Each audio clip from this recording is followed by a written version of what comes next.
नमस्कार बंधुगण, आम चैनल रे आपण मानकु स्वागत। आज आपण मानकु जणाइबी थंडा, ज्वर, कफ, काश, गला संक्रमण किपरि घरोई उपचार द्वारा भल हेबो। भिडियोटी आरंभ करबा पूर्व आपण मानकु मोर अनुरोध, भिडियो को गोटे लाइक करी आम चैनल को सब्सक्राइब करंतु। चलंतु जानिबा।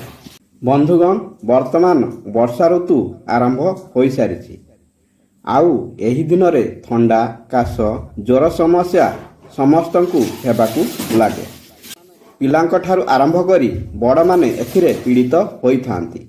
एमितिरे बारंबार बाहरर औषध सेवन द्वारा स्वास्थ्य उपरे खराब प्रभाव पड़िबा सह साइड इफेक्ट मध्य पड़ी थाए। जो मानकर इम्यूनिटी पावर कम थाए सेमानक स्वास्थ्य उपरे प्रभाव पड़ी थाए।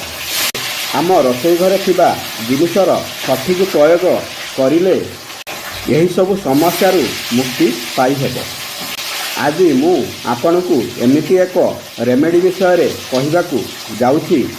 यही रेमेडी तैयारी करिया पई एक पात्र रे 1 ग्लास पानी नियंतु। पानी अल्प गरम होता परे एमिति किछि जिनिस मिसांतु। आपणक छाती रे जमा होइथिबा कफ थंडारू बहुत जल्दी आराम प्रदान करिवो।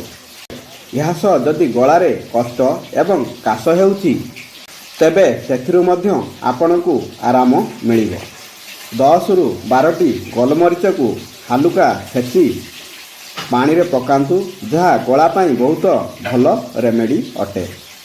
द्वितीय सामग्री हेउछि 2टी लवंग को हालुका छेची एथिरे मिसांतु। लवंग आंटी बैक्टेरियल होइथिबारु गलारे हेउथिबा कष्टरू आराम होइथाय। तृतीय सामग्री 1 चामच जुआणी, जहा थंडा, काश, कफरू तुरंत आराम देइथाय। चतुर्थ सामग्री आधा चामच शुंठी पाउडर, एथिरे विटामिन एवं प्रोटीन अधिक मिलिथाय। यहाँ पर 5 रु 6टी तुलसी पत्र मिसांतु, जहा थंडा, काश, कफरू जल्दी आराम देइथाय। तुलसी इम्यूनिटी सिस्टम को मध्य कंट्रोल करिथाय। यहाँ पर 1 चामच कंचा हलदी को छेची एथिरे मिसांतु। यह द्वारा कफ काशरू आराम मिलिथाय।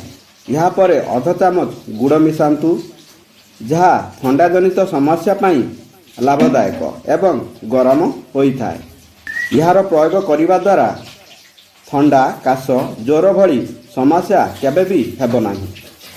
2टी गुजराती छेची पानी रे मिसांतु, जहा गला संक्रमण रु रक्षा करिथाय।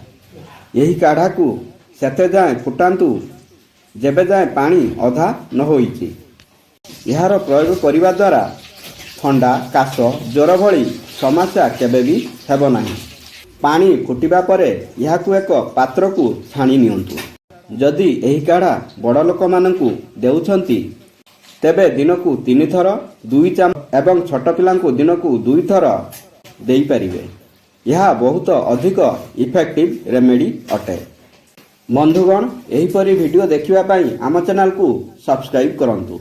धन्यवाद। जय श्री कृष्ण।